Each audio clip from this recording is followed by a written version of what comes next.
Hi ma'am, ꯑꯩꯒꯤ ꯅꯨꯡꯁꯤꯔꯕ ꯑꯉꯥꯡꯁꯤꯡ ꯉꯁꯤꯁꯨ ꯑꯦꯚꯔꯦꯖꯀꯤ ꯁꯦꯔꯤ ꯅꯥꯏꯁ ꯄꯨꯊꯔꯛꯄ ꯀꯣꯏꯁꯟ ꯈꯔ ꯑꯅꯤꯈꯛ ꯄꯨꯗꯨꯅ ꯂꯥꯛꯏꯀꯣ ꯍꯥꯏꯔꯤꯕ ꯀꯣꯏꯁꯟꯁꯤ SSC 2023ꯗ ꯍꯪꯈ꯭ꯔꯕ ꯉꯥꯛꯇꯅꯤ ꯑꯩꯈꯣꯏꯒꯤ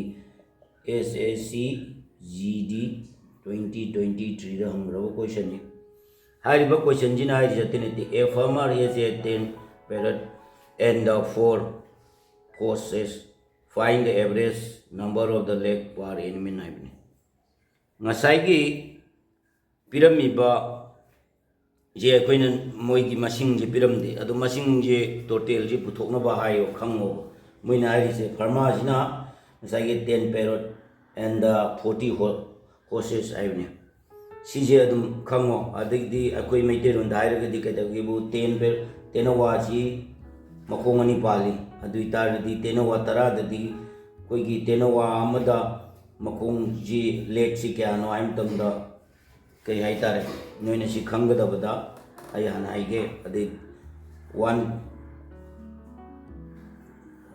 ꯅꯈꯣꯏꯅ ꯈꯪꯅꯕꯒꯤꯗꯃꯛꯇ ꯌꯥꯝ ꯂꯥꯏꯕ ꯃꯑꯣꯡꯗ ꯑꯩꯅ ꯏꯒꯦ 1 parrot ꯍꯥꯏꯇꯥꯔꯒꯗꯤ ꯂꯦꯒꯁꯤ ꯀꯌꯥ ꯁꯤ ꯅꯠꯇ꯭ꯔꯁꯨ ꯌꯥꯏꯀꯣ ꯑꯗꯨꯝ ꯑꯩ ꯁꯝꯖꯤꯜꯂꯒꯦ ꯑꯩꯈꯣꯏꯒꯤ 10 parrot ꯁꯤ ꯂꯦग ꯀꯌꯥꯅꯣ ꯍꯥꯏꯇꯥꯔꯗꯤ ꯃꯈꯣꯡ ꯑꯅꯤ ꯄꯥꯜꯂꯤ ꯑꯃꯗ ꯑꯗꯨ ꯑꯣꯏꯇꯥꯔꯗꯤ ꯑꯩꯈꯣꯏꯅ 2ꯅ ꯏꯟꯇꯨ ꯇꯧꯔꯅꯤ ꯀꯌꯥ ꯇꯥꯔꯅꯤ ꯃꯈꯣꯡ ꯑꯃꯗ ꯉꯁꯥꯏꯒꯤ ꯇꯦꯅꯋꯥ ꯑꯃꯗ ꯃꯈꯣꯡ ꯑꯅꯤ ꯄꯥꯜꯂꯦ ꯑꯗꯨ ꯑꯣꯏꯇꯥꯔꯒꯗꯤ ꯃꯈꯣꯡ ꯀꯌꯥ ꯇꯥꯔꯦ 10 ꯏꯟꯇꯨ ꯁꯤ 20 ꯇꯥꯔꯦ ꯀꯣ ꯑꯗꯒꯤꯗꯤ ꯉꯁꯥꯏꯒꯤ 40 horses क्या तारे मोदी मखों मरी वाले अनी इंटू दौड़ी क्या तारे 40 इंटू क्या तारे 160 ताइको अनी इंटू दौड़ो सी जो अनी इंटू दौड़ो 160 तारे नेक्स्ट सी अनी जी प्लस दौड़ो क्या तारे 160 का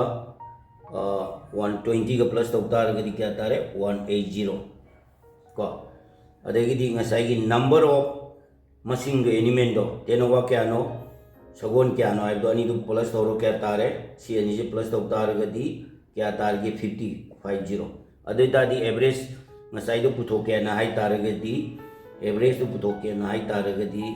कोई ngसाई की टोटल सम दो नंबर ऑफ आइटम डिवाइड तौरो 180 दा 50 ना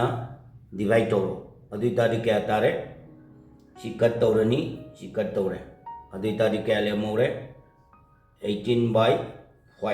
18/5 सी अखोइना कई तौरनी डिवाइड तौरसी कोई 18 दा 5 ने डिवाइड तौतारगदी क्या तारे येंगसी को 5 2 जा 10 the 5 3 जा 15 5 4 जा 20 अदुदी 4 यादरे 3 ने यारे 3 ने होइतारगदी ngसाई के दोगे नाइबा मतमदा क्या ना लाने 3 5 जा 3 5 जा 15 अदुदी सी माइनस तोदी क्या तारे 3 तारे अदुदी 0 अदुदी ताजे पॉइंट आपो 0 आपो 6 5 30 अदुना आंसर जी क्या होइरगे है मतमदा 3.6 सी मागी find the average number of the leg per animal जी क्या होइक्रे हाइबा मतमदा 3.6 निको सुमाइना होतो याई सीजे मिनिट अमा खक्तनी अन क्वेश्चन जे होबदजु आपके अरोइबदजु आपके मतंगी अंक अममु येंजिको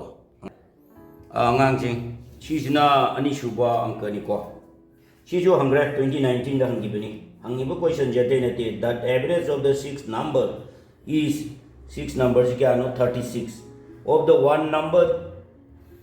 number if one number is the increased by 10 aduga another number is decreased by the 10 what is the new number haibani si akoina si average putokba matamda aham the average of the 6 number is 36 ai mogi total of masing do putochi average kai hai tare adu ta average of the 6 number ai samne is 36 ai targadi क्या नाम तमदा 36 into 3 जी into तो मागी total तो ताजरने सी क्या तारे है तादी 36 into 6 sorry 36 into 6 36 into 6 क्या ताता रहे तादी 216 नो ये मुको into तोरकान दाई नदी ये में सी 216 तारे सी ना फर्स्ट स्टेप में सेकेंड स्टेप ताई जी माना हाई जी कई तो गिना में तमदा अम्मना मसाई नंबर अम्म जी कई तो increase by 10 है बनी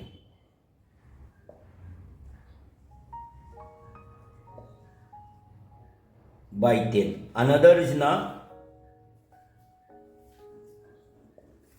Driki high mini 100 by 10 है अनि जी की समझे पुतो क्या तारगति क्या तारा है तादि 10 प्लस अमन माइनस नहीं 100 को नहीं माइनस अमन प्लस नहीं अदी 10 में तारगति सी 10 माइनस 10 इक्वल टू 0 सीधे कोई ने कंसीडर तो दूसरी जाने सी की समझे मबानी की समझी कंसीडर तौदे आद्रायबदी मबानी की समझे क्या न ताम तम 0 ताथोखरे सी 0 तागरे अदुई तारगदी मसाई की कदौ द न्यू एवरेज तो क्या है तारगदी अकोई न कदौगे अना है तारगदी मसाई की न्यू एवरेज तो क्या है ताडी 216 टू द नंबर ऑफ मसिंग दुना डिवाइड तौरो 6 ने डिवाइड तौरो लोए 216 ता 6 ने डिवाइड तौरो क्या तारे अदम 36 तारे सीनी ngसाई न्यू नंबर तो अंगांगची